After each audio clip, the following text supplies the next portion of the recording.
Hello student, welcome to Navigate Institute. Myself Ashish Soni. Navigate Institute ने GATE 2022 की entrance exam के लिए batches launch हो चुकी हैं सभी ब्रांचेस के लिए।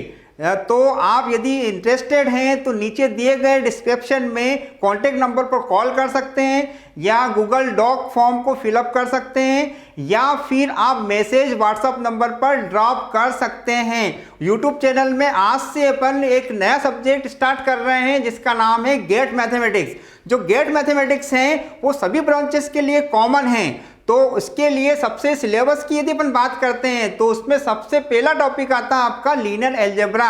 तो उसका सब टॉपिक है मैट्रिक्स। तो चलो स्टूडेंट, आज अपन स्टार्ट करते हैं मैट्रिक्स से गेट मैथमेटिक्स। और इसमें सबसे फर्स्ट टॉपिक होता है आपका लीनियर अलजेब्रा।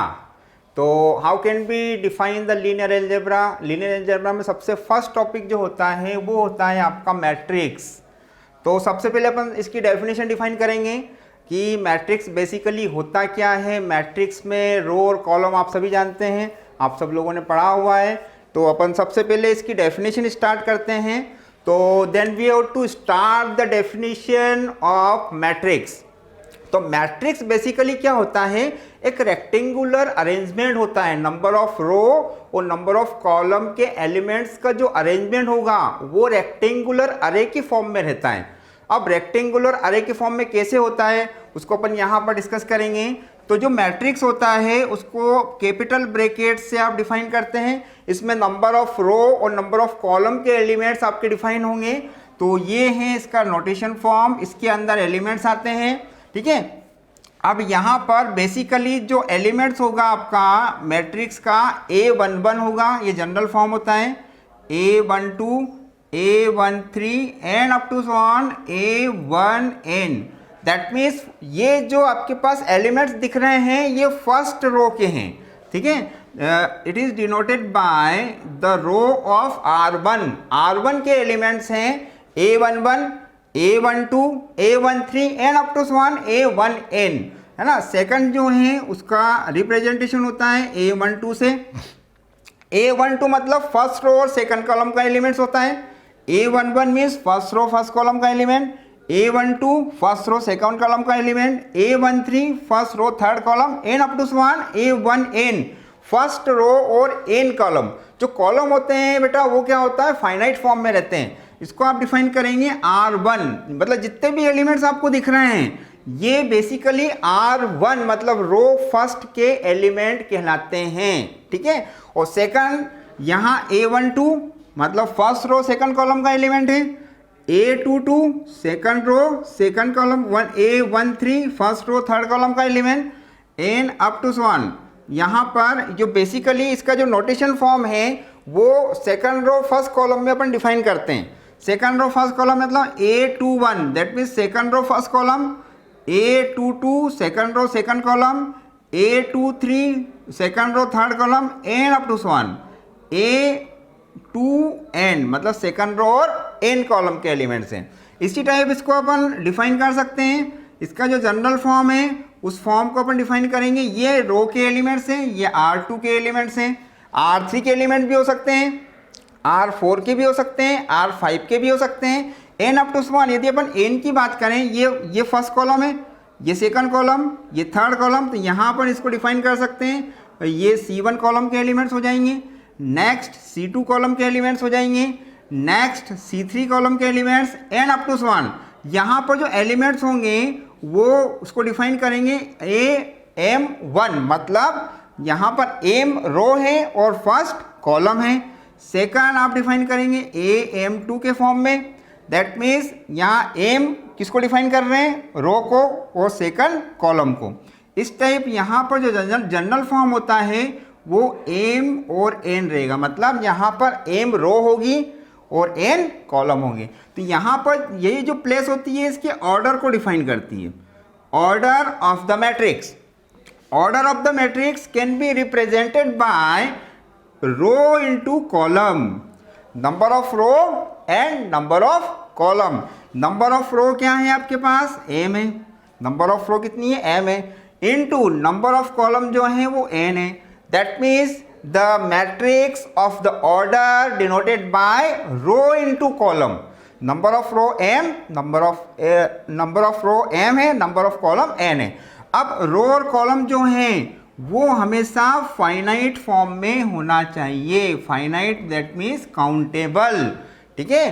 तो यहाँ पर जो ये अरेंजमेंट आपको दिख रहा है, ये अरेंजमेंट कहलाता है रेक्टेंगुलर अरे के फॉर्म में, जिसमें नंबर ऑफ रो और नंबर ऑफ कॉलम की एंट्रियां आती है ना। एंट्रीज मतलब नंबर ऑफ एलिमेंट्स, है ना। जैसे मान लो यहाँ पर ये जितनी भी एंट्रीज आ गई, ये फर्स्ट रो की रहेगी, ये जितनी भी एंट्रीज आ रही है आपकी, ये सेकंड रो की रहेगी, n अप टू 1। यहाँ पर जितनी भी एंट्रीज आ रही है ये r m की रहेगी। क्या रहेगी? रो, जिसमें m टाइम्स रो हैं। वो यहाँ पर जो कॉलम वाइज एंट्रीज आ रही है वो c n की आएगी, ठीक है। Number of row and number of column denoted by the order of the matrix. The order of the matrix सबसे पहले आपको डिफाइन करना है कि ऑर्डर क्या होता है। ऑर्डर ऑफ द मैट्रिक्स, है ना। तो ऑर्डर ऑफ द मैट्रिक्स मतलब नंबर ऑफ रो और नंबर ऑफ कॉलम के एलिमेंट्स जो होते हैं उसको आप डिफाइन करते हैं रो इनटू कॉलम के फॉर्म में। क्लियर है? अब जो भी मैट्रिक्स का जो अरेंजमेंट हो रहा है वो रेक्टेंगुलर अरे के फॉर्म में होता है, ठीक है। इसको आप डिफाइन करेंगे किसी भी alphabetical symbol A to Z capital letter, जो भी मैट्रिक्स होता है उसको आप डिफाइन कर सकते हैं capital A, capital B, capital C, capital D and up to so on capital Z symbol से आप इसको डिफाइन कर सकते हैं। तो ये जनरल नोटेशन फॉर्म होता है मैट्रिक्स का। तो मैं एक बार आपको फिर से रिवाइज कर देता हूं कि मैट्रिक्स की बेसिकली डेफिनेशंस क्या होती है। मैट्रिक्स की डेफिनेशंस होती है कि the matrix is a arrangement of the number of row and number of column in the rectangular array form. यहाँ पर जितनी भी एंट्रीज आ रही है वो आपकी रियल नंबर भी हो सकती है, कॉम्प्लेक्स नंबर भी हो सकती है, इंटीजर्स भी हो सकती है, रेशनल नंबर भी हो सकती हैं। तो यहाँ पर number of row number of column के एलिमेंट्स को आप डिफाइन करेंगे A11, A12, A13 and up to 1 A1n। इसका मतलब फिर मैं आपको फिर से समझा देता हूँ कि A11 का मतलब होता है फर्स्ट रो और फर्स्ट कॉलम का एलिमेंट्स। क्या होता है? फर्स्ट रो और फर्स्ट कॉलम का एलिमेंट है उसको एंट्री के फॉर्म में डिफाइन करते हैं। जो भी एंट्री आएगी वो A11 के फॉर्म में रहेगी, मतलब इसकी प्लेस पर जो भी एलिमेंट्स होगा वो फर्स्ट रो फर्स्ट कॉलम का होगा। इसी type 1 2 first row second column, 1 3 first row third column and 1 n first row second column. तो यहाँ पर जो भी आपके पास एंट्रीज दिख रही है वो रियल नंबर भी हो सकती है, कॉम्प्लेक्स नंबर भी हो सकती है, इंटीजर्स भी हो सकती है और आपका प्राइम नंबर भी हो सकती है, ठीक है। तो यहाँ पर इसका सबसे पहले आपको डिफाइन करना है नेचर, ठीक है। नेचर ऑफ द एंट्रीज, ठीक है, एंट्रीज ऑफ मैट्रिक्स। मैट्रिक्स को मैंने बताया किसी भी सिंबल से आप डिफाइन कर सकते हैं, capital letter A to Z के फॉर्म में। तो किसी भी मैट्रिक्स में जो नेचर होता है एंट्रीज का वो आपको बिल्कुल बेसिक से बता रहा हूं मैं आपको कि इसका जो नेचर होता है वो आपका रियल नंबर भी हो सकता है। रियल नंबर को सेट को अपन जानते हैं, रियल नंबर को अपन कैपिटल R से डिफाइन करते हैं, है ना। 0 1 2 3 4 के फॉर्म में जितनी भी एंट्रीज आती है वो रियल नंबर कहलाती हैं। एक होता है आपका होल नंबर जिसको अपन कैपिटल W से डिफाइन करते हैं। कैपिटल W मतलब जिसमें 0 इंक्लूड नहीं होता है वो कहलाता है 1 से स्टार्ट होता है, 1 2 3 4 5, है ना, वो होल नंबर जिसको अपन W से डिफाइन करेंगे। नेक्स्ट इंटीजर्स, पॉजिटिव भी हो सकते हैं, नेगेटिव भी हो सकते हैं, 0 +-1 +-2 +-3 +-4। तो ये जितनी भी एंट्रीज होती हैं वो इंटीजर्स के फॉर्म में होती हैं। और फिर होता है आपका complex number. Complex number can be represented bye A+IB। आप लोगों ने पढ़ा होगा कॉम्प्लेक्स नंबर। तो A+IB के फॉर्म में जो भी आपके पास एंट्रीज होगी वो C से डिफाइन होगी, ठीक है। नेक्स्ट आता है आपका रेशनल नंबर। रेशनल नंबर के सेट को आप कैपिटल Q से डिफाइन करते हैं। अब रेशनल नंबर होता क्या है? Rational number can be represented by P upon Q, है ना, then Q does not equal to 0। ये रेशनल नंबर की डेफिनेशन होती है, जिसमें न्यूमिनेटर भी होता है और डिनोमिनेटर भी रहता है। पर नेसेसरी कंडीशंस क्या होती है? जो टर्म्स ऑफ डिनोमिनेटर रहती है वो डज नॉट इक्वल टू होना चाहिए, तभी वो फाइनाइट फॉर्म में होगा। तो ये जो जितनी भी एंट्रीज होती है वो इस फॉर्म में रहती है। क्लियर है? तो यदि आपसे पूछा जाता है कि मैट्रिक्स के एंट्रीज का नेचर डिफाइन कीजिए, तो वो नेचर आपका रियल नंबर हो सकता है, होल नंबर हो सकता है, इंटीजर्स हो सकता है, कॉम्प्लेक्स नंबर हो सकता है, और आपका फिर रेशनल नंबर हो सकता है, और प्राइम नंबर भी हो सकता है। अब ये तो सबको मालूम है प्राइम नंबर, है ना।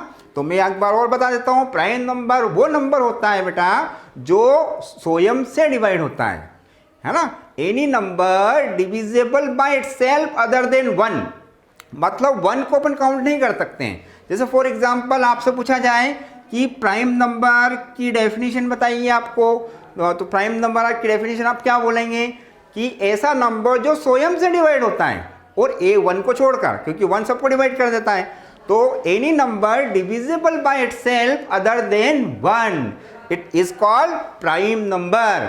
जैसे मान लो मैंने यहाँ पर 2 लिखा हुआ है, तो 2 भी तो बेटा प्राइम नंबर है जो स्वयं से डिवाइड होता है, 1 को नहीं लेंगे बेटा, है ना।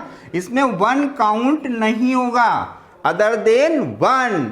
फिर 2 भी हो सकता है, आपका क्या हो सकता है 3 भी हो सकता है, आपका क्या हो सकता है 5 भी हो सकता है, आपका हो सकता है 7, आपका 11, आपका 13, आपका 17, आपका 19। ये जितने भी नंबर्स होते हैं ना बेटा, ये स्वयं से डिवाइड होते हैं, तो इन नंबर को बोला जाता है प्राइम नंबर। क्लियर? तो आई होप आपको समझ में आ गया होगा।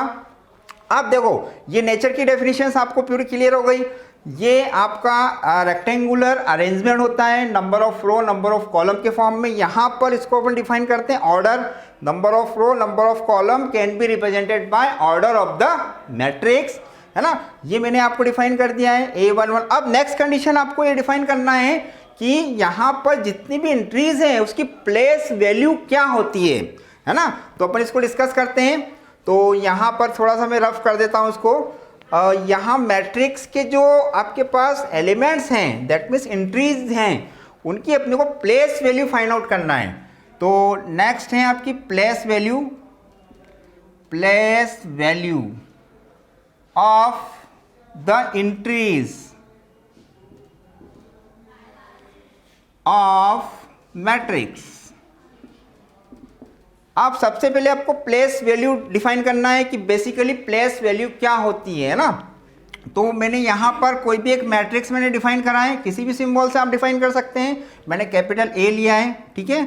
तो कैपिटल A में यहाँ पर मैंने लिया है A11, A12, A13। यहाँ पर लिया है मैंने A21, A22, A23, और next A31, A32 and A33। तो ये हैं आपका rectangular arrangement of the entries of the number of row and number of column, and every entry should be finite form, that means countable. अब यहाँ पर जो place होती है ना बेटा, वो ऑर्डर की होती है ना। यहाँ पर मैट्रिक्स के ऑर्डर, तो मैट्रिक्स के जो ऑर्डर होते हैं बेटा, ये मैट्रिक्स के ऑर्डर जो होते हैं number of row into number of column में होते हैं। तो नंबर ऑफ रो काउंट कीजिए आप, ये R1 रो है, मतलब ये जितने भी एलिमेंट्स हैं बेटा वो R1 के आएंगे, ये जितने भी एलिमेंट्स हैं वो R2 के आएंगे, ये जितने भी एलिमेंट्स हैं वो R3 के आएंगे, ठीक है। अब यहाँ पर देखिए आप, ये जो एलिमेंट्स हैं वो C1 कॉलम के आएंगे। नेक्स्ट है ये C2 सेकंड कॉलम के आएंगे, ये होगा आपका C3 थर्ड कॉलम के आएंगे। तो order of the matrix can be represented by number of row and number of column. तो आप रो को काउंट कीजिए, आप कितनी रो आ रही है, फर्स्ट सेकंड थर्ड, तो रो कितनी हो गई बेटा 3 हो गई। कॉलम देखिए आप, first column, second column, third column, तो ऑर्डर हो गए आपके 3x3। मतलब ये जो मैट्रिक्स है ये एक रेक्टेंगुलर अरेंजमेंट के फॉर्म में डिफाइन हो रहा है, जिसमें जितनी भी एंट्रीज आ रही है वो फाइनाइट फॉर्म में है, दैट मीन्स काउंटेबल फॉर्म में है, है ना, उसके जो ऑर्डर हैं वो है 3 क्रॉस 3, मतलब 3 रो हैं और 3 कॉलम हैं। तो ये हो गया आपका मैट्रिक्स जिसके ऑर्डर हैं आपका 3 क्रॉस 3। क्लियर है सबको? अब आपको फाइंड आउट करना है place value of the entries of the matrix. अब प्लेस वैल्यू अपन निकालेंगे, तो प्लेस वैल्यू मतलब A11 की प्लेस वैल्यू क्या होगी, A12 की प्लेस वैल्यू क्या होगी, A13 की प्लेस वैल्यू क्या होगी, इसको अपन डिफाइन करेंगे। तो सबसे पहले आपको यहाँ पर A11 वाला एलिमेंट्स लेना है। A11 आप समझ रहे हैं, A11 मतलब first row and first column का एलिमेंट्स है ना। तो यहाँ आप डिफाइन करेंगे A11। अब A11 की प्लेस वैल्यू आपको निकालना है, तो आप बिल्कुल थोड़ा सा इसमें थोड़ा सा क्या करना, आपको number of row and number of column को देखना आपको कि A11 में नंबर ऑफ रो कितनी है 1, कॉलम में नंबर ऑफ कितनी है 1।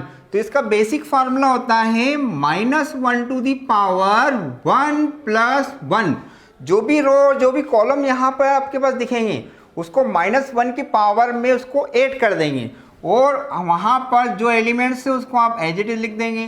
तो यहाँ पर वैल्यू क्या आ जाएगी बेटा, -1 टू दी पावर 1 प्लस 1 2 हो गई, एंड A11 मतलब -1 की पावर 2 तो प्लस होता है, मतलब A11 की जो प्लेस वैल्यू है वो प्लस में आएगी आपकी।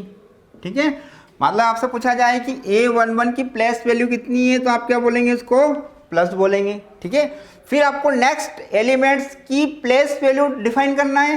तो नेक्स्ट एलिमेंट है आपका A12, मतलब ये जो एलिमेंट्स हैं ये first row and second column का है।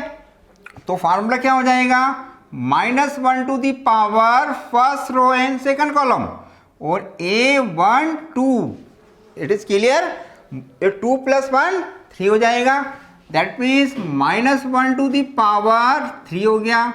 A12 -1 टू दी पावर 3 मतलब माइनस का 3 बार मल्टीप्लिकेशन हो रहा है, minus into minus into minus, तो माइनस माइनस प्लस फिर माइनस आ जाएगा, मतलब यहाँ पर ये प्लेस वैल्यू माइनस आ जाएगी। किसकी, A12 की प्लेस वैल्यू क्या होगी, माइनस होगी। फिर आपको फाइंड आउट करना है A13 की जो प्लेस वैल्यू निकालने के लिए आप क्या करेंगे, -1 to the power 1 plus 3 and A13, तो 1 प्लस 3 4, मतलब -1 to the power 4 even number है इसलिए वो प्लस ही हो जाएगा आपका, मतलब प्लस आ जाएगा आपका A13, मतलब इसकी प्लेस वैल्यू क्या आ गई आपकी, प्लस आ गई। देखो आप A11 जहाँ पर दोनों का एडिशन इवन नंबर आ रहा है वहाँ पे आपको प्लस लेना है, जहाँ दोनों का एडिशन आपका ओड नंबर आ रहा है वहाँ पर आपको माइनस लेना है। देखो 1 प्लस 2 3 कितना है, ओड नंबर है तो माइनस ले लिया आपने, 1 प्लस 3 4 इवन नंबर है तो प्लस ले लिया, 2 प्लस 1 ओड नंबर है दैट मीन्स माइनस होगा, 2 प्लस 2 4 इवन नंबर है प्लस हो जाएगा, फिर 2 प्लस 3 ऑड नंबर है माइनस होगा, नेक्स्ट 3 प्लस 1 4 इवन नंबर है प्लस हो जाएगा, 3 प्लस 2 5 ऑड नंबर है माइनस हो जाएगा, 3 प्लस 3 6 इवन नंबर है प्लस हो जाएगा। तो इस टाइप आप क्या करेंगे, ये प्लेस वैल्यू आपको फाइंड आउट करना है ना। अब यहाँ पर एक बात और ध्यान रखिएगा कि यदि नंबर ऑफ रो और नंबर ऑफ कॉलम को यदि आप ऐड करते हैं तो आपके पास यदि आपका इवन नंबर आ रहा है ना, इवन नंबर समझ रहे हैं ना आप, even number can be represented by 2 4 6 8 and up to 1, ये जितने भी नंबर होते हैं इवन नंबर होते हैं। ऐसे नंबर जो 2 से डिवाइड होते हैं या 2 के मल्टीपल फॉर्म में होते हैं वो कहलाते हैं आपके इवन नंबर। तो यदि मान लो रो और कॉलम को ऐड करने पर यदि आपको कोई भी इवन नंबर मिल रहा है तो प्लेस वैल्यू का जो साइन होगा वो होगा आपका पॉजिटिव। ठीक है, प्लेस वैल्यू का साइन क्या होगा आपका, पॉजिटिव होगा। अब यदि मान लो रो और कॉलम को यदि आपने ऐड करा तो वहां पर जो वैल्यू है वो क्या आ गई बेटा, ओड नंबर आ गई, जैसे 1 3 5 7 एंड अप टू 1। तो यहाँ पर प्लेस वैल्यू की यहाँ पर ऐड करने पर क्या आ रहा है, ओड आ रहा है, तो डायरेक्टली आपको निगेटिव साइन आपको डिफाइन करना है। ठीक है, वो मैंने यहाँ पर आपको डिस्कस कर दिया है। तो इस टाइप अपन क्या कर सकते हैं, इसकी प्लेस वैल्यू आप फाइंड आउट कर सकते हैं। जैसे फॉर एग्जांपल मैं बताता हूँ आपको, कोई भी मैट्रिक्स हो जाएगा आपका, जैसे फॉर एग्जांपल आपको प्लेस वैल्यू फाइंड आउट करना है। कोई भी एक मैट्रिक्स है, यहाँ पर कोई भी एक मैट्रिक्स लिखा है -1 2 4 2, ठीक है। अब ये यहाँ नंबर ऑफ रो कितनी है, 2 है, नंबर ऑफ कॉलम भी 2 है, मतलब इसके ऑर्डर कितना होगा बेटा, 2 क्रॉस 2 ऑर्डर का आपका मैट्रिक्स है। क्लियर है। अब यहाँ पर आपसे पूछा जाए कि A11 की प्लेस वैल्यू फाइंड आउट कीजिए, है ना। आपसे ऐसा पूछा जाएगा, find the place value of A11 A22, कुछ भी दे देंगे आपको। अब देखो आप A11 जो है, A11 की प्लेस पे क्या है आपका -1 है। अब यहाँ देखो रो और कॉलम कितने हैं आपके 1 1, रो और कॉलम को ऐड करने पर यदि इवन नंबर आता है तो वहाँ पर कौन सा साइन होगा, प्लस साइन होगा। तो A11 मतलब 1 + 1 2 है, मतलब इवन नंबर है। यहाँ पर एलिमेंट्स कौन सा आ रहा है -1, मतलब इसका प्लस साइन ही आएगा, तो आपको क्या हो गया -1। मतलब -1 की जो प्लेस वैल्यू आएगी वो -1 ही आएगी, क्योंकि उसका ऑर्डर जो है वो प्लस में आ रहा है। अब यदि मान लो आपको ये A11 की प्लेस वैल्यू आ गई, ये A11 की प्लेस वैल्यू है, अब A22 की प्लेस वैल्यू निकालना है, तो 2 + 2 4, A11 A12 A21 A22, मतलब 22 की प्लेस पर कौन सा एलिमेंट है, 2 है, पर यहाँ पर ऐड करने पर 2 + 2 4 इवन नंबर आ रहा है, तो प्लस ऑफ यहाँ पर A22 की प्लेस पर 2 है आपका, तो इसकी प्लेस वैल्यू भी कितनी आ गई आपकी 2 आ गई। तो ऐसे अपन फाइंड आउट कर सकते हैं इसकी प्लेस वैल्यू, है ना। यदि मान लो आपको A21 की प्लेस वैल्यू निकालना है, तो A21 का एलिमेंट्स कौन सा है 4 है, तो 2 + 1 कौन सा नंबर आ रहा है आपका ओड नंबर आ रहा है, इसलिए अपन क्या ले लेंगे माइनस। वो यहाँ पर कितना है आपका एलिमेंट्स 4 है, मतलब ये कितना हो जाएगा -4, मतलब 4 की जो प्लेस वैल्यू आएगी वो माइनस में आएगी, मतलब ये प्लस में आएगी ये माइनस में आएगी, है ना। और यहाँ पर ये कितना हो गया 2 1 है, तो यहाँ पर ये माइनस में आएगी और ये प्लस में आएगी। क्लियर है। देखो ये A11 है तो 1 + 1 2 प्लस में, ये 1 2 है 1 + 2 माइनस में, ये 2 1 है 2 + 1 ऑड नंबर है माइनस में, ये A22 की प्लेस पर है 2 + 2 4 इवन नंबर है प्लस आ गया। मतलब ऐसे आपको डिटरमाइन करना है एलिमेंट्स की प्लेस वैल्यू। तो सेकंड कंडीशन आपको प्लेस वैल्यू के मैंने फॉर्मूले आपको डिस्कस करें, आई होप आपको सबको समझ में आ गया होगा। ठीक है। नेक्स्ट कंडीशन है कि कुछ मैट्रिक्स के टाइप्स होते हैं। अब बेसिकली मैट्रिक्स तो आपने पढ़ लिया है कि ये मैट्रिक्स इस टाइप होता है। अब इसके कुछ टाइप्स हैं वो अपन आज डिस्कस करेंगे, है ना। तो मैट्रिक्स के जो टाइप्स हैं वो सबसे फर्स्ट टाइप जो होता है वो अपन डिस्कस करते हैं। तो टाइप्स ऑफ मैट्रिक्स बहुत सारे टाइप्स होते हैं, सबसे 1 बाय 1 आप सबको डिस्कस करेंगे, है ना। उसी पर बेस्ड आपके ऑब्जेक्टिव भी पूछे जाते हैं गेट के एग्जाम में, है ना। तो सबसे पहले आपको टाइप्स ऑफ मैट्रिक्स को फोकस करना है। ठीक है। सबसे पहले बेसिक डेफिनेशंस क्या होती हैं, है ना। मैट्रिक्स जो होता है एक बात ध्यान रखिएगा कि मैट्रिक्स जो है वो एक रेक्टेंगुलर अरे के फॉर्म में अरेंजमेंट होता है, नंबर ऑफ रो का और नंबर ऑफ कॉलम का। ठीक है। अब टाइप्स ऑफ मैट्रिक्स में सबसे फर्स्ट टाइप जो होता है वो होता है आपका रो मैट्रिक्स। फर्स्ट टाइप है आपका रो मैट्रिक्स, आप नाम से डिफाइन हो रहा है। रो मैट्रिक्स मतलब केवल एक ही रो होना चाहिए, कॉलम कितने भी हो सकते हैं। A matrix in which 1 row and finite number of columns, ठीक है, इज कॉल्ड रो मैट्रिक्स। तो सबसे पहले डेफिनेशन क्या है, रो मैट्रिक्स की अपन बात कर रहे हैं तो एक ही रो होना चाहिए, कॉलम कितने भी हो सकते हैं। ठीक है। तो यहाँ पर मैंने कोई भी एक मैट्रिक्स डिफाइन करा, मैंने आपको बताया था ना कि मैट्रिक्स को आप किसी भी सिंबल से आप डिफाइन कर सकते हैं, capital A, capital B, capital C।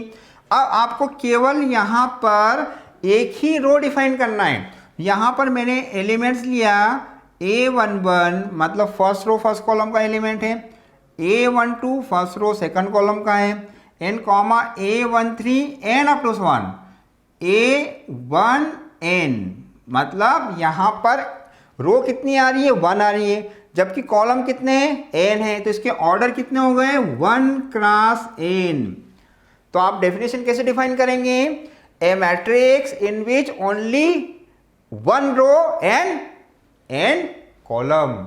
First मतलब वन रो एंड कॉलम, इसको अपन इसे डिफाइन कर सकते हैं। फॉर एग्जाम्पल कोई भी यहाँ पे आप मैट्रिक्स ले सकते हैं, जैसे बी मैंने कोई भी एक मैट्रिक्स लिया है, यहाँ लिखा है मैंने 1 2 3 एंड अप टू 1 n, तो इसमें केवल एक ही रो के एलिमेंट दिख रहे हैं, तो फर्स्ट रो और n कॉलम के एलिमेंट्स हो गए।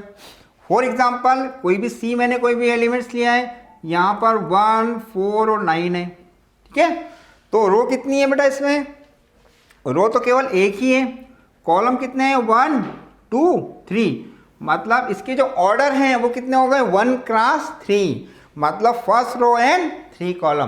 तो ये जितने भी एग्जाम्पल मैंने आपको बताए हैं ये रो मैट्रिक्स को डिफाइन करते हैं।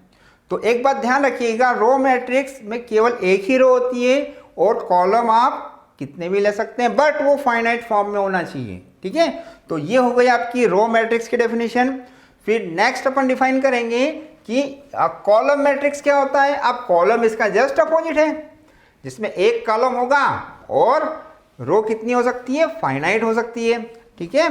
तो वो कहलाएगा आपका कॉलम मैट्रिक्स कहलाता है ना। तो सेकंड डेफिनेशन अपन यहां पर डिफाइन करते हैं। सेकंड है आपका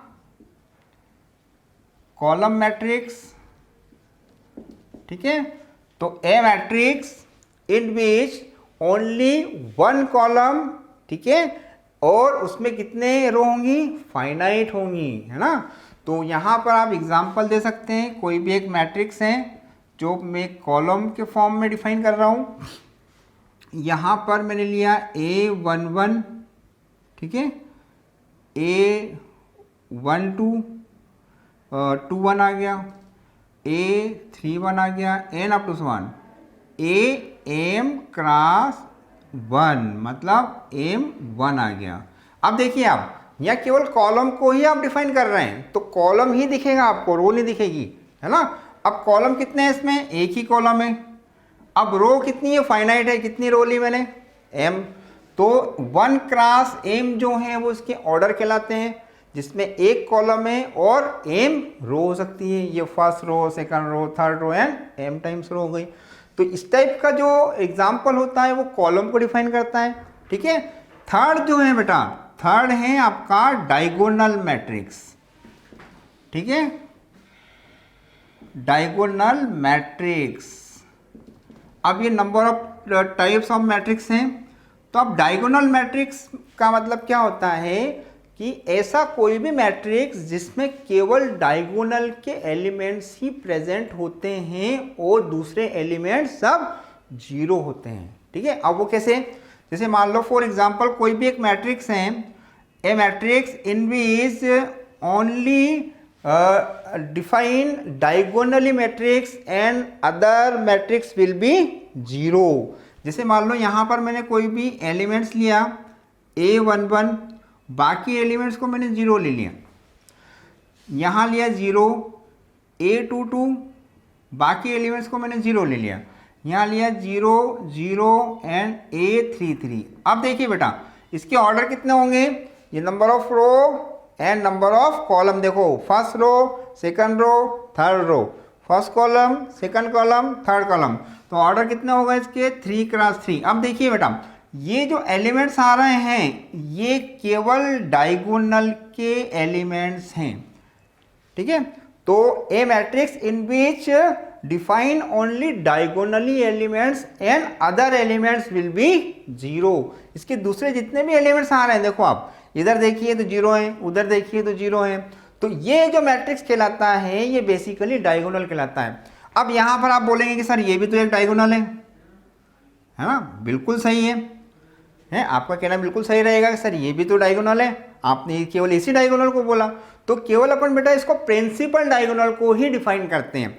तो ये जो डायगोनल एलिमेंट दिख रहे हैं ये कहलाते हैं प्रिंसिपल डायगोनल। इसको क्या बोलते हैं बेटा? प्रिंसिपल डायगोनल, ठीक है,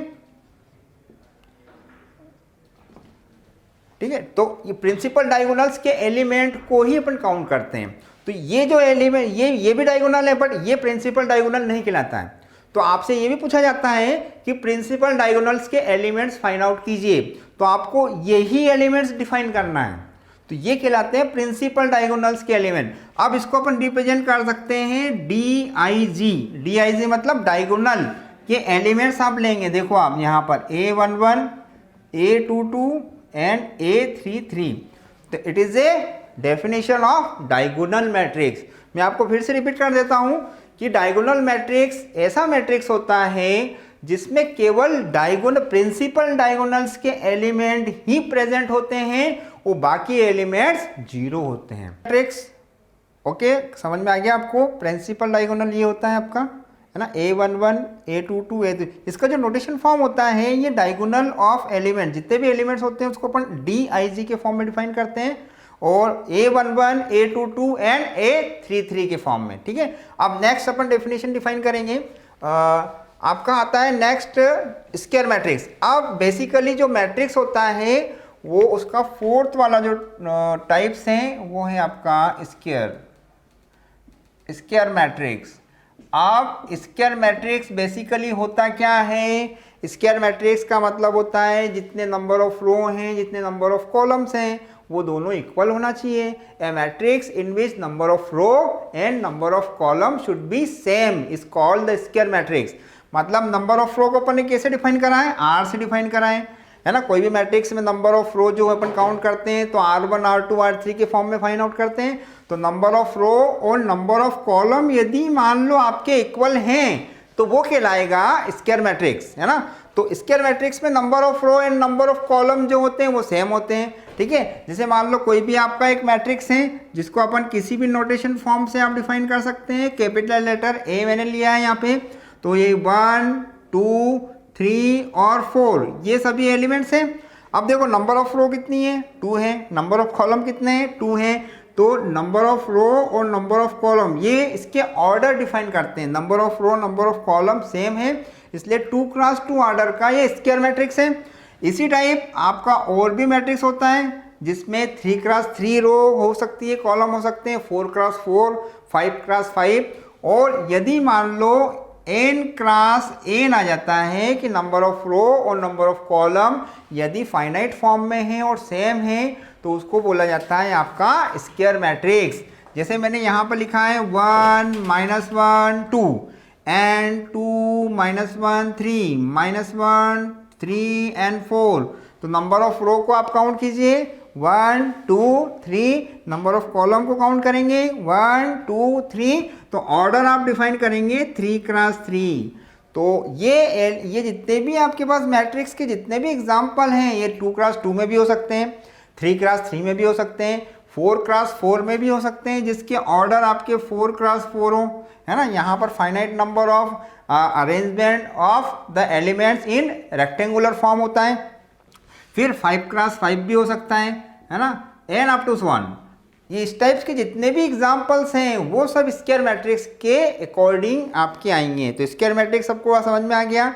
स्क्वायर मैट्रिक्स ऐसा मैट्रिक्स होता है जिसमें नंबर ऑफ रो और नंबर ऑफ कॉलम वो सेम होते हैं। ठीक है, तो ये हो गया आपका स्क्वायर मैट्रिक्स।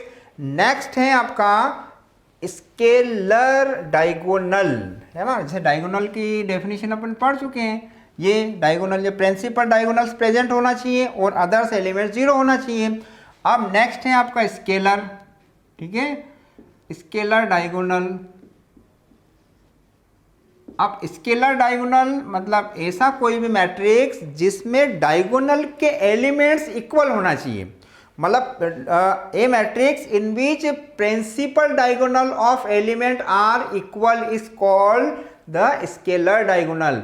ये स्केलर डायगोनल है, इसके एलिमेंट्स आपके क्या होना चाहिए? इक्वल होना चाहिए। जैसे मैंने यहाँ पे 1 लिया तो यहाँ पे 1 होना चाहिए, यहाँ पे 1 होना चाहिए। यहाँ मैंने 2 लिया तो यहाँ पे भी 2 होना चाहिए, यहाँ पे भी 2 होना चाहिए, यहाँ पे भी 2 होना चाहिए। तो इस टाइप का जो मैट्रिक्स होगा वो स्केलर होगा। ठीक है, आप स्केलर मतलब कोई भी एग्जाम्पल आप डिफाइन कर सकते हैं। तो मैंने आपको डेफिनेशन बताइए कि जो भी डायगोनल प्रिंसिपल डायगोनल्स के जितने भी एलिमेंट्स होते हैं बेटा वो आपके सेम होना चाहिए। जैसे मैंने यहाँ पर 4 लिया, 0 0 0 4 0 0 0 4। अब देखो ये प्रिंसिपल डायगोनल है आपका, ये प्रिंसिपल डायगोनल के एलिमेंट सेम आ रहे हैं, सेम आ रहे हैं मतलब 4 4 4 आ रहे हैं। इसके ऑर्डर कितने हैं? इसके ऑर्डर हैं आपके 3 क्रॉस 3, मतलब प्रिंसिपल डायगोनल के जितने भी एलिमेंट्स है वो सेम है, इसलिए उसको बोला जाता है स्केलर डायगोनल। क्लियर है सबको? अब ये हो गई डेफिनेशन आपकी कंप्लीट। ये टाइप्स हो गया आपका स्केलर के फॉर्म में। नेक्स्ट है आपका, नेक्स्ट जो डेफिनेशन है वो है कि आपको डिटर्मिनेंट फाइंड आउट करना है। Determinant of matrix. अब डिटर्मिनेंट ऑफ मैट्रिक्स मतलब मैट्रिक्स को अपन किसी भी सिंबल से आप डिफाइन कर सकते हैं, capital A, capital B, capital C, है ना। तो उस मैट्रिक्स का जो डिटर्मिनेंट होता है उसका जो नोटेशन या इसको अपन डिनोट करते हैं उसको अपन मॉड ऑफ ए से डिफाइन करते हैं। मॉड ऑफ ए मतलब ए कोई भी आपका मैट्रिक्स है ना। अब ए कोई भी मैट्रिक्स है तो वो मैट्रिक्स आपका स्क्वायर मैट्रिक्स होना चाहिए। मतलब यदि आपको किसी भी मैट्रिक्स का डिटर्मिनेंट आपको निकालना है तो सबसे पहले नेसेसरी कंडीशन जो मैट्रिक्स होगा वो स्क्वायर मैट्रिक्स होना चाहिए, मतलब नंबर ऑफ रो और नंबर ऑफ कॉलम के एलिमेंट्स आपके सेम होना चाहिए, रो और कॉलम के सेम होना चाहिए।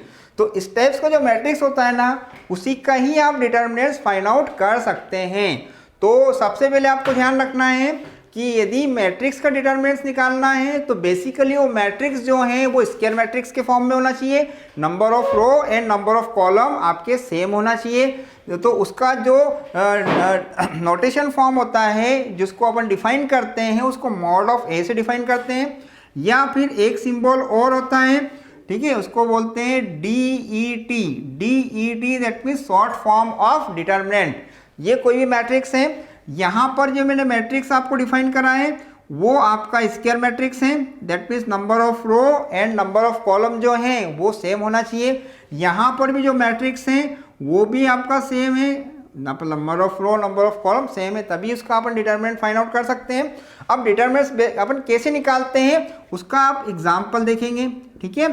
तो यहाँ पर कोई भी आपने कोई भी एक मैट्रिक्स लिया, मैंने 2 क्रॉस 2 ऑर्डर से अपन स्टार्ट करते हैं। यहाँ पर मैंने लिया है A11 A12, है ना। A11 मतलब फर्स्ट रो फर्स्ट कॉलम का एलिमेंट है, A12 first row second column का एलिमेंट है, एंड A21 एंड A22। अब ये हो गया आपका 2 क्रॉस 2 ऑर्डर का कोई भी मैट्रिक्स, ठीक है, मतलब स्क्वायर मैट्रिक्स है।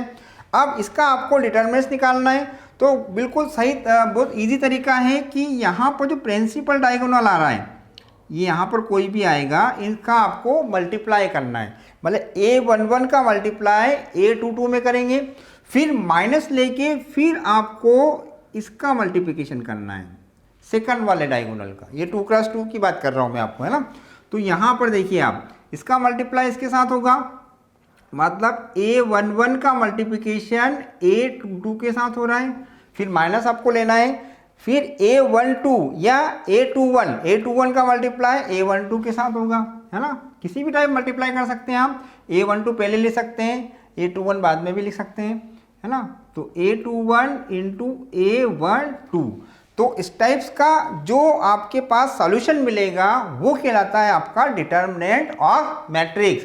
इसको आप डिफाइन करते हैं मॉड ऑफ ए से, मतलब इस मैट्रिक्स का जो डिटर्मिनेंट है वो इस प्रोसेस से आपको सॉल्व करना है, ठीक है। या फिर इसका एक और सिंबल मैंने बताया है, कौन सा सिंबल बताया मैंने, DET of A, that means determinant of the matrix. तो इसको आप लिख सकते हैं DET ऑफ ए। तो ये 2 क्रॉस 2 के लिए हो गया, ठीक है। इसी टाइप आपको 3 क्रॉस 3 के लिए भी सॉल्व करना है। तो 3 क्रॉस 3 के लिए अपन कैसे सॉल्व करेंगे, तो उसके लिए आपको सबसे पहले उसकी प्लेस वैल्यू आपको मालूम होना चाहिए। जैसे फॉर एग्जांपल है आपको फाइंड आउट करना है डिटर्मिनेंट कोई भी एक आपका पास मैट्रिक्स है। यहाँ मैंने एग्जांपल लिखा है 1 1 2 एंड 2 1 1 एंड 1 3 एंड 1। तो सबसे पहले इसकी प्लेस वैल्यू प्लस होगी, अपने पहले से स्टार्टिंग में अपने डिस्कस करा है, place value of the entries, है ना। ये प्लस है, ये माइनस है और ये प्लस है। तो सबसे पहले अपन क्या करेंगे, फर्स्ट रो फर्स्ट कॉलम का एलिमेंट आप देखेंगे, कौन सा एलिमेंट आ रहा है, 1 आ रहा है, तो यहाँ पर 1 लेंगे। फिर ये किसकी प्लेस पर है, 1 1 फर्स्ट रो फर्स्ट कॉलम। तो फर्स्ट रो और फर्स्ट कॉलम को आप क्या कर देंगे, इग्नोर कर देंगे। तो यहाँ पर ये जो मिल रहा है आपको 2 क्रॉस 2 का, ये कहलाता है माइनर, मतलब को फैक्टर कहलाता है। क्या कहलाता है ये? को फैक्टर 1 1 3 1। तो यहाँ इसको डिटरमिनेंट्स के फॉर्म में लिखना है। तो फर्स्ट रो फर्स्ट कॉलम को आपने इग्नोर कर दिया, तो यहाँ पर देखो कौन कौन से एलिमेंट दिख रहे हैं आपको, 1 1 3 1। तो यहाँ लिखेंगे 1 1 3 1। नेक्स्ट है, नेक्स्ट अब देखो ये -1, क्योंकि इसकी प्लेस वैल्यू -1 है। फिर आपको फर्स्ट रो सेकंड कॉलम को इग्नोर करना है। फर्स्ट रो सेकंड कॉलम मतलब 2 1 1 1। तो ये हो गया 2 1 एंड 1 1। ये कहलाते हैं इसके माइनर फैक्टर, या इसको बोलते हैं को फैक्टर। ये वाले क्या कहलाएंगे? माइनर फैक्टर या को फैक्टर, ये वाले। फिर यहाँ पर प्लेस वैल्यू कितनी है? +2 है। फिर फर्स्ट रो थर्ड कॉलम को आप इग्नोर करेंगे तो क्या दिख रहा है आपको? 2 1 1 3 दिख रहा है। तो यहाँ लिख देंगे 2 1 एंड 1 3। ठीक है, तो ये आपको डिटरमिनेंट्स के फॉर्म में शो करना है। ये यहाँ पर जितने भी आपने डिटरमिनेंट्स फॉर्म में लिख रहे हैं इसको बोलते हैं कोफैक्टर। ठीक है, ये है आपका कोफैक्टर, या इसको माइनर फैक्टर भी बोलते हैं। ठीक है, माइनर फैक्टर। क्लियर है? तो ये माइनर फैक्टर हो गए आपके, है ना। तो माइनर फैक्टर को आपको ध्यान रखना है कि ये हमेशा डिटरमिनेंट्स के सिंबल में ही होना चाहिए। ठीक है, तो ये हो गया आपका माइनर फैक्टर। क्लियर है? अब इसको कैसे सॉल्व करते हैं? इसी प्रोसेस से सॉल्व करना आपको। देखो इसका मल्टीप्लाई करना है, क्रॉस इसका मल्टीप्लाई करना है। तो पहले इसका मल्टीप्लिकेशन होगा, माइनस करके इसका मल्टीप्लिकेशन होगा, नेक्स्ट आपका इसका मल्टीप्लिकेशन होगा, फिर इसका मल्टीप्लिकेशन होगा, फिर यहाँ एलिमेंट्स का मल्टीप्लाई कर देंगे। यहाँ पर देखिए आप, ये 1 तो आपका एज इट इज है ना। तो यहाँ इसको अपन सॉल्व करेंगे तो जो भी आपके फाइनली जो भी आपके पास सॉल्यूशन आएगा वो 3 क्रॉस 3 ऑर्डर का डिटरमिनेंट्स फाइंड आउट होगा मैट्रिक्स के फॉर्म में। तो यहाँ पर आप ब्रैकेट लगा देंगे, 1 का मल्टीप्लाई 1 में करेंगे, दैट मीन्स 1 हो गया आपका। -1 का मल्टीप्लाई 3 में करेंगे तो 1 × 3 माइनस टाइम 3 हो जाएगा। नेक्स्ट आपका -1 है, मल्टीप्लाई करें आप तो ये 2 का 1 में मल्टीप्लाई 2, -1 का 1 में हो जाएगा 1, और +2 तो प्लस ऑफ 2, 2 3 जा 6 -1। ठीक है, अब इसको सिंप्लीफाई कर लेंगे आप। तो दिस इंप्लाइज दैट 1 -3 ये -2 होगा, मल्टीप्लाई 1 के साथ होगा तो -3 आएगा, -1 और 2 में 1 माइनस करेंगे तो 1 मिलेगा आपको, प्लस यहाँ पर कितना है 2 है, और 6 - 1 कितना हो गया 5 हो गया। इसको और सिंप्लीफाई कर लो तो -2 -1 प्लस 6, तो -2 -1 कितना होगा -3, दैट मीन्स -3 + 6, तो ये वैल्यू आ जाएगी आपकी 3। ठीक है, मतलब आपको 3 क्रॉस 3 ऑर्डर का जो मैट्रिक्स है उसका डिटर्मिनेंट आपको डिफाइन होगा 3। मतलब यहाँ पर आपको मॉड ऑफ ए, डिटर्मिनेंट्स का सिंबल क्या होता है? मॉड ऑफ ए, या फिर DET, डिटर्मिनेंट ऑफ ए की जो वैल्यू है वो आपकी 3 हो जाएगी। ठीक है, इस टाइप अपने को सॉल्व करना है। तो ऐसे अपन मैट्रिक्स का डिटर्मिनेंट्स फाइंड आउट कर सकते हैं। तो नेसेसरी कंडीशन आपको ध्यान रखना है कि किसी मैट्रिक्स का यदि आपको डिटर्मिनेंट्स फाइंड आउट करना है तो बेसिकली वो मैट्रिक्स आपका स्क्वायर मैट्रिक्स होना चाहिए, मतलब नंबर ऑफ रो और नंबर ऑफ कॉलम की वैल्यू क्या होना चाहिए? सेम होना चाहिए, तभी उसको अपन सॉल्व कर पाएंगे। ठीक है, अब नेक्स्ट कंडीशन है कि अब यहाँ पर आपको फाइंड आउट करना है ट्रेस के फॉर्म में, ट्रेस ऑफ द मैट्रिक्स। अब trace of the matrix basically क्या होता है? कोई भी मैट्रिक्स है उसके प्रिंसिपल डायगोनल के एलिमेंट्स को यदि अपन ऐड कर दें, मतलब उनको जोड़ दें, तो वहां पर जो फाइनली आपके पास जो सॉल्यूशन मिलेगा उस सॉल्यूशन को बोलते हैं trace of the matrix. Trace का मतलब है the sum of elements of the principal diagonal in the given square matrix. कोई भी आपके पास स्क्वायर मैट्रिक्स रहेगा उसके प्रिंसिपल के डायगोनल के एलिमेंट्स को यदि आप प्लस करेंगे तो वहां से उस मैट्रिक्स का ट्रेस फाइंड आउट होगा। तो डेफिनेशंस क्या हो गई आपकी? The sum of all the elements of principal diagonal of any matrix. Clear है? तो यहां पर जैसे मान लो मैंने कोई भी एक मैट्रिक्स लिया हुआ है, जैसे मैंने यहाँ पे 1 4 3 5 9 2 कुछ भी आप ले सकते हैं फाइनाइट फॉर्म में, 6 1 एंड 2। इसके ऑर्डर कितने हैं बेटा? ये 3x3 का ऑर्डर मैट्रिक्स है। अब आपसे पूछा जाए कि इसका आपको फाइंड आउट करना है ट्रेस। क्या फाइंड आउट करना आपको? Find trace, trace of the matrix A, trace of the matrix A. अब ट्रेस निकालने के लिए सबसे पहले आपको क्या करना है बेटा? सबसे पहले आपको डायगोनली एलिमेंट्स देखना है, प्रिंसिपल डायगोनल। तो ये हो गए आपके प्रिंसिपल डायगोनल, क्लियर है? तो ये प्रिंसिपल डायगोनल हो गए, क्या हो गए आपके? 1 9 और 2। तो डेफिनेशन क्या होती है बेटा? जितने भी प्रिंसिपल डायगोनल्स के एलिमेंट्स हैं उनको आप जोड़ दीजिए, उनको आप ऐड कर दीजिए, तो वहां से जो सॉल्यूशन निकलेगा वो उस मैट्रिक्स का ट्रेस कहलाता है। तो यहां पर देखिए आप 1 + 9 + 2, तो ट्रेस की वैल्यू कितनी हो गई बेटा? 1 + 9 + 2, तो 9 + 1 10, 10 + 2 12, मतलब इस मैट्रिक्स की ट्रेस वैल्यू क्या होगी आपकी? 12 होगी। ठीक है, तो आपको केवल फोकस करना है प्रिंसिपल डायगोनल्स के एलिमेंट्स को। तो जो प्रिंसिपल डायगोनल्स के एलिमेंट्स आते हैं उसका जो एडिशन होता है वो कहलाता है आपका ट्रेस ऑफ द मैट्रिक्स कहलाता है। ठीक है, तो आई होप सबको समझ में आ गया होगा ट्रेस ऑफ द मैट्रिक्स कैसे डिफाइन करते हैं। तो जहां पर भी ट्रेस की बात होती है मतलब प्रिंसिपल डायगोनल के एलिमेंट्स को आपको ऐड करना है, जोड़ना है। अब नेक्स्ट कंडीशन है कि आपको डिटर्मिनेंट्स कैसे निकालना है, मतलब बेसिकली आपको डिटर्मिनेंट्स कैसे निकालना है। तो यहां पर मैं लिख रहा हूं डिटर्मिनेंट, ठीक है, डिटर्मिनेंट ऑफ मैट्रिक्स। ये भी अपन ने डिस्कस करा है, determinant of matrix 2x2 order के लिए है या 3x3 ऑर्डर के लिए है।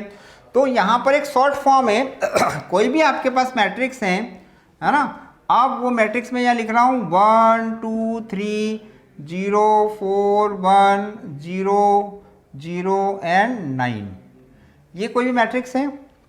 अब इसके ऑर्डर कितने हैं बेटा? 3x3 का ऑर्डर है, मतलब स्केलर मैट्रिक्स है।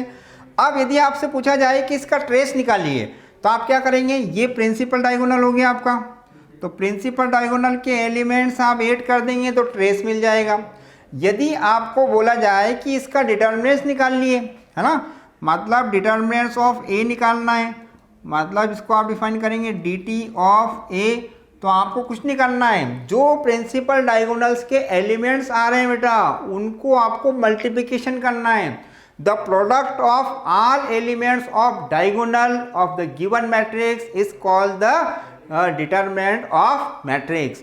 मतलब जो भी आपके प्रिंसिपल डायगोनल के एलिमेंट्स आपको दिख रहे हैं उनको यदि आप जोड़ते हैं तो ट्रेस मिलता है, उनका यदि आप मल्टीप्लाई कर देते हैं तो डायरेक्टली आपका डिटर्मिनेंट फाइंड आउट हो जाएगा। मतलब 1 × 4 × 9, मतलब कितना हो गया? 36।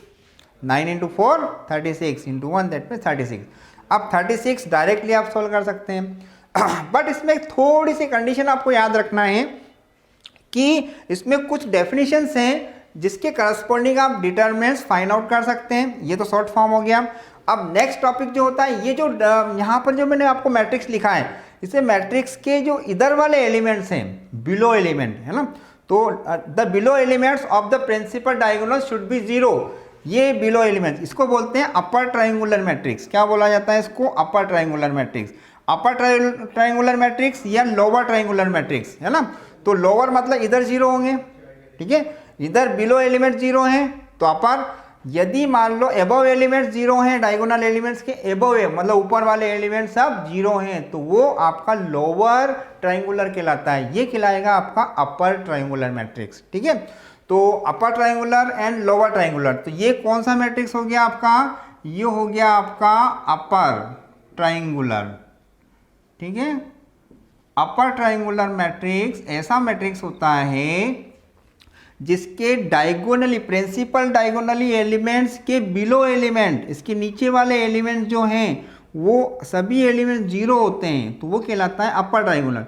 यदि मान लो लोअर डायगोनल चाहिए तो ये एलिमेंट्स आपके 0 हो जाएंगे। मतलब यहाँ पर जैसे मान लो कोई एग्जांपल मैंने यहाँ पर बताया कि आपको लोअर ट्राइंगुलर के फॉर्म में उसको डिफाइन करना है। तो इधर वाले एलिमेंट्स जो हैं अबव एलिमेंट्स क्या होंगे, उसके 0 हो जाएंगे। जैसे मैंने इसी यहाँ पर मैट्रिक्स लिखा 1 2 3 है ना, ये 0 0, ये लिखा आपका 4 है ना, ये एलिमेंट्स आपके सब 0 रहेंगे है ना। तो ये हो जाएगा आपका 9 और ये हो जाएगा आपका 6। देखो आप, ये आपका आ गया प्रिंसिपल डायगोनल के एलिमेंट्स आ गए। अब प्रिंसिपल डायगोनल्स के एलिमेंट्स मतलब ये आपके एबव एलिमेंट जो हैं सभी 0 आ रहे हैं, ठीक है। तो सभी 0 आ गए, मतलब ये जो मैट्रिक्स आपका कहलाएगा वो लोअर ट्राइंगुलर कहलाएगा, ठीक है। तो it is a lower triangular. तो एक बात ध्यान रखिएगा आप कि यदि अपर ट्राइंगुलर हैं तो बिलो एलिमेंट 0 हैं प्रिंसिपल डायगोनल्स के। यदि आपके लोअर ट्राइंगुलर्स की बात करें तो इसके यहाँ पर एबव एलिमेंट्स क्या होंगे, आपके 0 होंगे। तो ये दो आपकी टाइप्स यहाँ पर डिफाइन हो गए। डिटरमिनेंट्स मतलब सभी प्रिंसिपल डायगोनल का जो मल्टीप्लिकेशन होता है वो डिटरमिनेंट्स कहलाता है, ठीक है। ट्रेस मैंने आपको बताया, सभी प्रिंसिपल डायगोनल का एडिशन यदि आप सॉल्व करेंगे तो उनको प्लस कर देंगे तो वहाँ पर उसका ट्रेस डिफाइन होता है। तो ये हो गया आपका इसके मैक्सिमम टाइप्स अपन ने आज डिफाइन कर लिए हैं इसके। और नेक्स्ट जो हैं और वो नेक्स्ट टाइप में यहाँ पर लिख रहा हूँ आपको।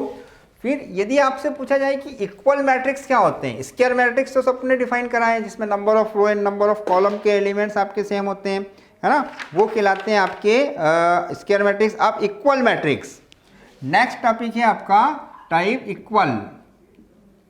Equal matrix. अब इक्वल मैट्रिक्स कैसे डिफाइन करेंगे, कोई भी मैट्रिक्स है आपका तो उसमें इक्वल मैट्रिक्स मतलब number of row and number of column. Number of row, दो मैट्रिक्स होंगे जिसमें नंबर ऑफ रो और नंबर ऑफ कॉलम क्या होंगे, उनके सेम रहेंगे, ठीक है। Number of row number of column यदि दो मैट्रिक्स हैं, है ना, तो उसको इक्वल अभी आप शो करेंगे तो उसके number of row number of column के एलिमेंट्स ये हैं यदि सेम हैं तो वो कहलाएंगे आपका इक्वल मैट्रिक्स। अब कैसे, जैसे मान लो कोई भी एक मैट्रिक्स है ना, उसके ऑर्डर है आपका m क्रॉस n, क्लियर है। दूसरा कोई मैट्रिक्स है जिसमें मैंने कैपिटल B ले लिया, उसका है p क्रॉस q, उसके ऑर्डर p क्रॉस q है। अब दोनों मैट्रिक्स आपके इक्वल मैट्रिक्स कब होंगे, यदि m जो है वो p के इक्वल हो, m किसके इक्वल हो, p के इक्वल हो, और जो n है वो q के इक्वल हो, मतलब n जो है वो q के इक्वल है। मतलब कंडीशन क्या होगी, number of row number of column, दोनों के number of row number of column क्या होना चाहिए, सेम होना चाहिए, इक्वल होना चाहिए। तो इस टाइप का जो मैट्रिक्स है वो क्या कहलाएगा, आपका इक्वल मैट्रिक्स कहलाता है। फॉर एग्जाम्पल यहाँ पर एक एग्जाम्पल मैं आपको लिख रहा हूँ, उससे आपको डिफाइन हो जाएगा कि आपको इक्वल मैट्रिक्स कौन से फॉर्म में डिफाइन करना है। जैसे 4x 3 1 इक्वल टू एंड इसके ऑर्डर है आपका 2 क्रॉस 2, ये 2 क्रॉस 2 ऑर्डर का कोई मैट्रिक्स है। यहाँ पर लिखा है मैंने 6 9 12 एंड 3, ये भी आपका 2 क्रॉस 2 का है। तो आप सबसे पहले देखिए number of row number of column दोनों मैट्रिक्स के सेम है, तो ये दोनों मैट्रिक्स क्या कहलाते हैं, इक्वल मैट्रिक्स कहलाते हैं। मतलब यहाँ पर जो साइन आएगा वो इक्वल टू का साइन आ जाएगा, मतलब ए कोई मैट्रिक्स है और ये बी कोई मैट्रिक्स है ना, तो यहाँ पर मैं इसको b लिख देता हूँ।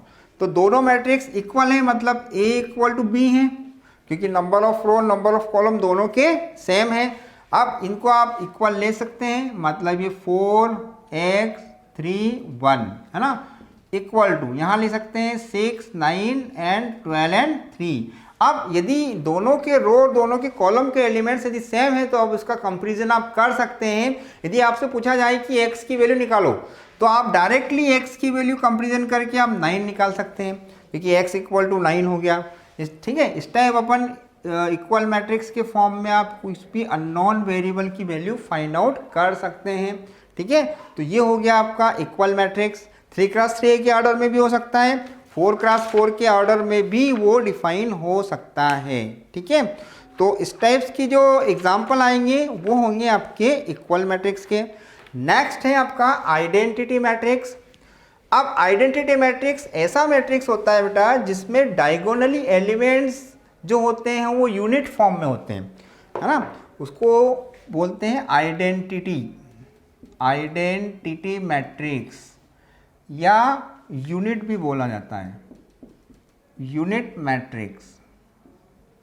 अब एक बात ध्यान रखिएगा आप कि यदि आप आइडेंटिटी मैट्रिक्स डिफाइन कर रहे हैं या यूनिट मैट्रिक्स डिफाइन कर रहे हैं तो नेसेसरी जो भी आपके पास मैट्रिक्स होगा वो स्क्वायर मैट्रिक्स होना चाहिए, that means number of row and number of column same होना चाहिए, है ना। तो जैसे मान लो आइडेंटिटी मैट्रिक्स को आप कैपिटल आई से डिफाइन करेंगे, है ना, तो capital I that means 2x2 order का कोई मैट्रिक्स है जैसे 1 0 n 0 1, तो यहाँ पे देखो आप ये प्रिंसिपल डायगोनल आ गए ना, तो a matrix in which the elements of the principal diagonal should be unit, है ना, यूनिट मतलब 1।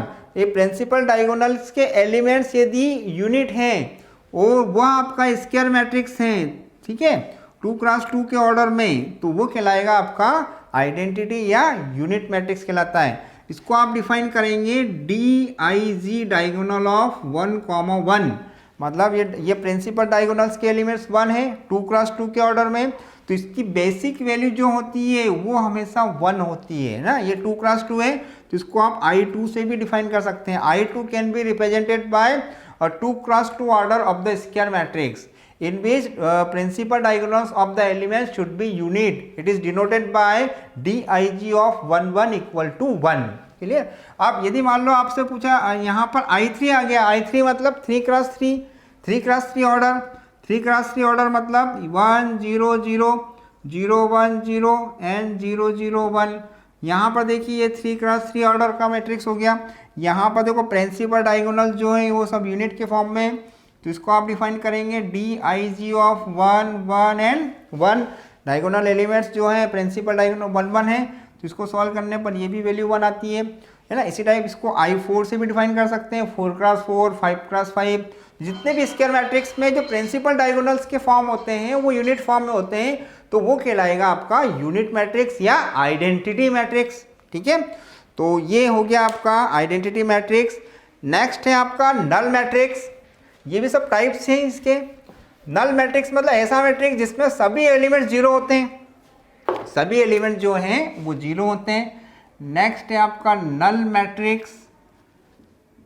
तो null matrix a matrix in which all the elements of the matrix should be zero, है ना। जैसे मान लो आपके पास कोई भी मैट्रिक्स है, इसमें जरूरी नहीं है कि आपका कोई भी मैट्रिक्स स्क्वायर मैट्रिक्स हो सकता है, नॉन स्क्वायर भी हो सकता है, जैसे 0 0 0 एंड 0 0 0। इसके ऑर्डर क्या है, नंबर ऑफ रो 2 है, नंबर ऑफ कॉलम 3 है, तो ये भी आपका क्या हो गया, ये भी नल मैट्रिक्स होगा जिसमें सभी एलिमेंट जो हैं या सभी एंट्रीज हैं वो सब जीरो हैं।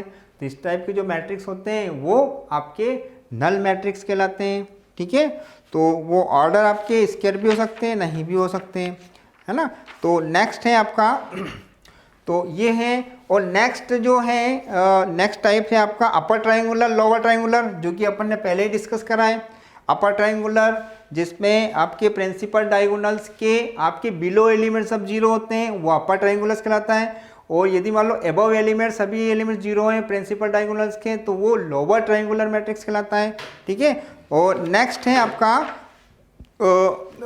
इसके बाद आपको डिफाइन करना है algebra of the matrix, algebra of the matrix. अब एल्जेब्रा ऑफ द मैट्रिक्स से अपना कहने का मतलब है कि कोई भी यदि आपका मैट्रिक्स है उस मैट्रिक्स को क्या अपन प्लस कर सकते हैं, है ना, ऑपरेशन क्या उसको अपन माइनस कर सकते हैं, क्या उसका मल्टीप्लाई कर सकते हैं, है ना, क्या उसको अपन डिवाइड कर सकते हैं। तो ये जितने भी मैथमेटिकली ऑपरेशन हैं क्या आप मैट्रिक्स में परफॉर्म कर सकते हैं, है, तो वो कहलाता है आपका एल्जेब्रा ऑफ द मैट्रिक्स। किसी भी मैट्रिक्स को आप प्लस करेंगे तो उसके लिए कंडीशंस होती है वो स्क्वायर मैट्रिक्स होना चाहिए। किसी कोई मैट्रिक्स को माइनस करेंगे उसके लिए भी नेक्स्ट कंडीशन होती है कि वो स्क्वायर मैट्रिक्स होना चाहिए। किसी मैट्रिक्स का जो मल्टीप्लिकेशन है, मतलब मल्टीप्लिकेशन का मतलब समझ रहे हो, मल्टीप्लाई करना रहता है, तो वहाँ पर जरूरी नहीं है कि वो स्क्वायर मैट्रिक्स हो, वो नॉन स्क्वायर मैट्रिक्स भी हो सकता है। और किसी भी दो मैट्रिक्स को डिवाइड कर सकते हैं तो डिवाइड अपन नहीं कर सकते हैं क्योंकि ये ऑपरेशन किसी भी मैट्रिक्स में परफॉर्म नहीं होता है, आज का अपना अलजेब्रा का मैट्रिक्स का टॉपिक कंप्लीट होता है। आज अपन इतना ही करते हैं और नेक्स्ट क्लास में अपन मैट्रिक्स के नेक्स्ट जो चैप्टर हैं वो अपन डिस्कस करेंगे। तो आई होप आज का लेक्चर आप सभी स्टूडेंट को समझ में आया होगा। आई होप यदि नहीं आ रहा है या कुछ डाउट्स हैं तो आप उसको कमेंट्स बॉक्स में ड्रॉप कर सकते हैं, मैं उसका ज़रूर रिप्लाई करूँगा या मेरी टीम उसको ज़रूर रिप्लाई करेगी। तो चलो दोस्तों, आज के लिए अपन इतना ही करते हैं। Thank you.